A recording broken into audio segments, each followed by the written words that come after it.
सिंदेवाई वनपरिक्षेत्राअंतर्गत येत असलेल्या भेंडाळा गावात बिबट्याचा वावर सातत्याने वाढल्यामुळे नागरिकांमध्ये आणि शेतकऱ्यांमध्ये प्रचंड भीतीचं वातावरण निर्माण झालं आहे।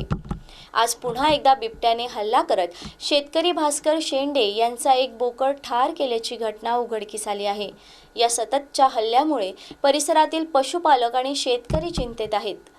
काही दिवसापूर्वीच याच परिसरामध्ये एका गोऱ्याला बिबट्याने आपलं शिकार बनवलं होतं।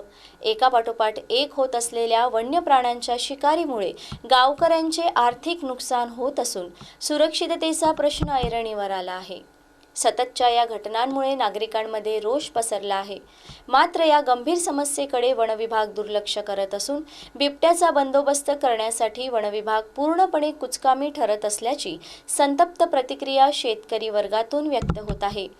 वनविभागाने तातडीने या भागात गस्त वाढवावी, पिंजरा लावून नरभक्षक बिबट्याला जेरबंद करावे आणि बाधित शेतकऱ्याला योग्य ती नुकसान भरपाई द्यावी अशी जोरदार मागणी भेंडाळा येथील ग्रामस्थांकडून केली जात आहे। अन्यथा तीव्र आंदोलन उभारण्याचा इशाराही यावेळी देण्यात आला।